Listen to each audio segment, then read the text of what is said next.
Bonjour à toutes et à tous. Aujourd'hui, je fais une vidéo spécialement pour les personnes qui pensent que le gouvernement leur veut du bien en organisant tout ce qui se passe depuis quelques semaines dans notre pays. Cela fait plus de 5 semaines que je passe des heures et des heures à recouper, à lire, à regarder des vidéos et des textes, des reportages. Et tout cela m'a permis d'avoir une vision globale de ce qui se passe en réalité. J'ai sélectionné à peu près une vingtaine de vidéos et d'articles, quasiment tous issus soit de chercheurs, soit de témoins. Donc, tout ce que je vous dis dans cette vidéo, vous allez le retrouver dans le commentaire en lien, vous pourrez vérifier ce que je vous dis. C'est assez hallucinant et je vous engage vivement à faire vos propres recherches. En 1933, lorsque les premiers lanceurs d'alerte ont parlé des chambres à gaz, ils n'ont pas été crus. Je ne vous rappellerai pas ce qui s'est passé par la suite. Aujourd'hui, nous avons tout à notre disposition avec Internet. Alors, ne me croyez pas sur parole, mais vous avez la responsabilité pour vous, pour vos enfants et pour les générations futures de vous renseigner, d'aller creuser, regarder, chercher. Il y a de plus en plus de lanceurs d'alerte qui s'appuient sur des faits étayés. Vous allez voir, c'est vraiment important d'ouvrir les pensées. Je voudrais commencer par vous parler de cet article paru en 2015 par un historien philosophe qui explique que l'état d'urgence est le dispositif par lequel tous les pouvoirs totalitaires se sont installés en Europe. Donc la première chose qu'ils ont mis en place est une crise sanitaire, comme il se passe en France, et avec une perte des libertés. C'est exactement ce que l'on nous fait avec le confinement. Perte des libertés qui ont permis de faire passer toutes les lois. Et les lois les plus horribles les unes après les autres. Nous n'en sommes qu'au commencement. Lisez cet article, il est édifiant.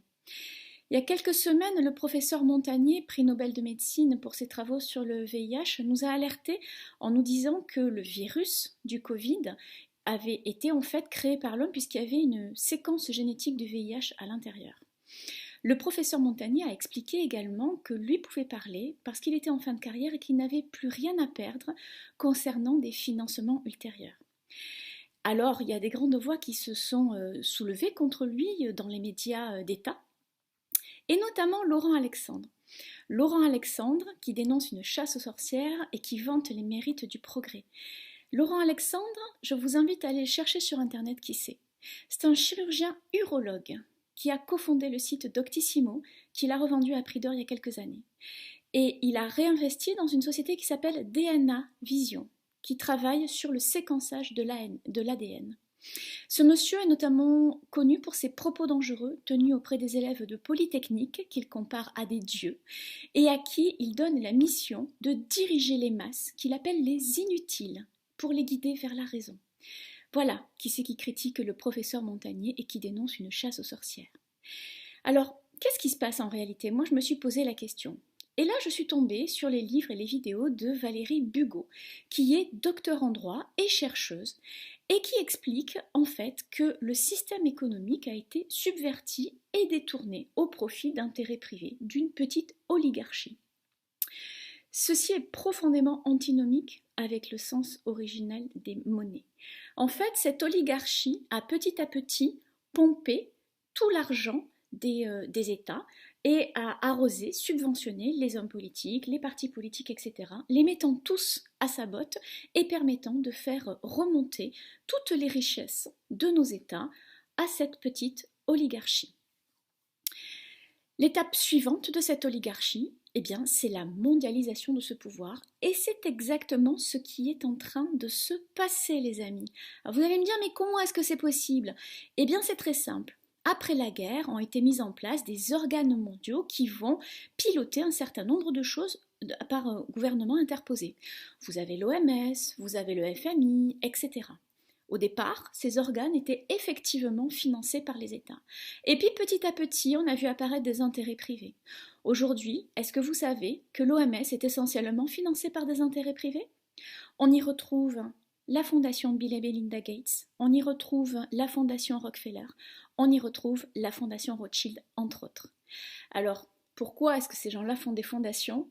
Eh bien tout simplement parce que ça leur permet d'éviter de payer des impôts. Donc, ils prennent la mainmise sur les organisations étatiques internationales et en même temps, ça leur évite de payer des impôts. Je vous rappelle que vous, si vous oubliez de déclarer 500 euros, on vous retoque. Hein. Eux, non, il n'y a pas de souci. Alors, je me suis demandé, mais quels sont les intérêts de cette oligarchie? Eh bien, il y en a plusieurs. Le premier, bien évidemment, ce sont des intérêts financiers. Aujourd'hui, ils misent sur les vaccins, essentiellement sur les vaccins à grande échelle, au niveau mondial, parce que c'est le pactole assuré, les amis. La fondation Bill et Melinda Gates a d'ailleurs investi dans 7 laboratoires pour fabriquer des vaccins. Je vous rappelle quand même que cette fondation est attaquée par l'État indien. Je vous mets les liens, allez-y, mais vous retrouverez tout ça sur Internet. Elle est attaquée par l'État indien pour meurtre organisé auprès de jeunes femmes et abus de confiance auprès de publics illettrés. Ils ont juste testé des vaccins sur des jeunes femmes en leur disant que c'était bien pour leur santé. Mais regardez, vous allez trouver. Les bénéfices de la vaccination, effectivement, sont colossaux, autant pour les pharmaceutiques que pour les fondations. Pourtant, on peut légitimement se poser la question, est-ce qu'ils sont efficaces? Puisqu'on le voit, l'État indien se retourne contre la fondation Bill et Melinda Gates. Alors, ce qu'il y a de vraiment perturbant, c'est que toutes les recherches qui sont faites sur les vaccins sont faites par les instituts pharmaceutiques eux-mêmes, par les laboratoires eux-mêmes. Donc, forcément, si on vous demande d'enquêter sur vous-même, vous allez dire que des bonnes choses. Et encore plus affligeant, aux États-Unis, on ne peut pas les attaquer. Pourtant, dans les vaccins, il semble qu'il y ait de dangereux métaux lourds inoculés en même temps. Je vous mets le lien vers un pharmacien qui s'en inquiète et qui demande depuis longtemps à ce qu'il y ait des analyses qui soient faites et des analyses neutres qui soient faites. Mais tout le monde est sourd dans le monde pharmaceutique et des laboratoires. Alors, moi, il y a quand même quelque chose qui m'alerte, si vous voulez, à côté de ça. Bon, ok, peut-être que les vaccins sont bons, je ne sais pas.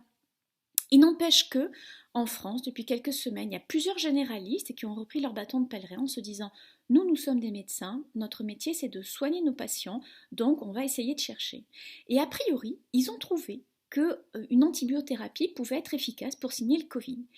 Et alors là, mon Dieu, qu'avaient-ils fait?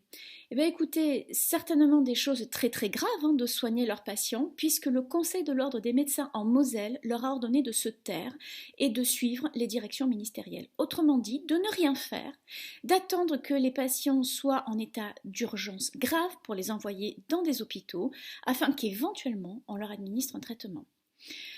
Et le Conseil de l'Ordre des médecins leur demande de suivre les directives ministérielles, donc d'attendre le vaccin.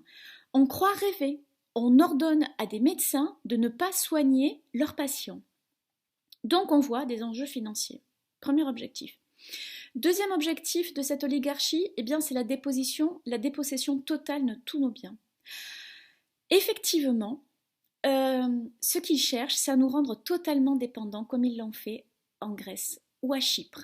Et là, je vous conseille d'écouter le lien vers cet économiste allemand qui, comme Valérie Bugeaud, nous explique le pillage du système économique par l'oligarchie mondiale, qui utilise les cours. En fait, l'économie virtuelle, il y a deux types d'économie, l'économie virtuelle et l'économie réelle. L'économie réelle, c'est nous. Nous, on travaille tous les jours. L'économie virtuelle, ce sont ceux qui s'amusent à faire des jeux en bourse. L'économie virtuelle était en train de s'effondrer. Alors, pour masquer le truc, a priori, ces experts semblent assez d'accord pour dire que, au miracle, il y a eu une pandémie de Covid qui a poussé tout le monde à rester à la maison confinement. Donc l'économie réelle, eh bien, s'est arrêtée. Tout s'est cassé la figure. À qui ça a bénéficié? Eh bien, l'économie virtuelle. Ils ont revendu leurs actions juste avant que ça se casse la figure et ils les ont rachetées à bas prix. Donc ils ont fait des bénéfices colossaux. Et l'objectif, eh bien c'est très simple, comme nous n'avons plus d'économie réelle, nous allons vers la paupérisation des populations et ensuite des directives pourront être mises en place pour nous obliger à faire ce qu'ils veulent, puisqu'ils nous diront, soit vous obéissez, soit on vous coupe les vivres. Attention, ce n'est pas fini.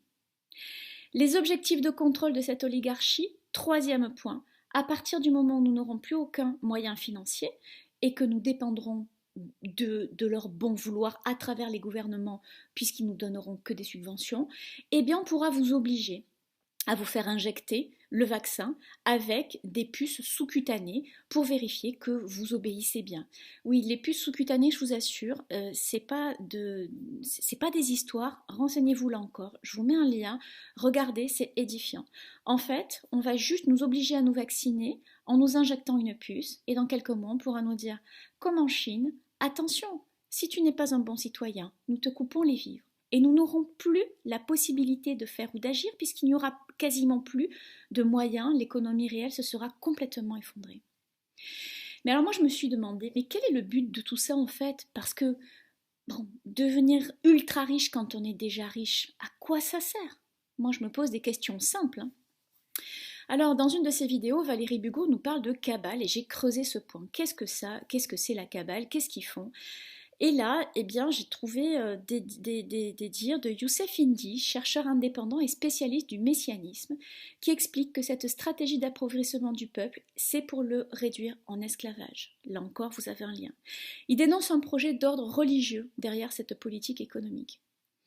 Cette vision est malheureusement confortée par la commission judiciaire qui enquête sur le trafic d'humains et des abus sexuels pratiqués pour des enfants. Je vous mets le témoignage de Ronald Bernard, un ancien financier de haut vol qui témoigne qu'il a tout accepté, jusqu'au jour où on lui a demandé d'assister à des meurtres d'enfants. Si vous creusez un peu du côté américain, vous vous rendez compte que il se passe des choses assez surprenantes avec Donald Trump, et moi je suis la première étonnée. Trump, a priori, s'attaque à cette cabale.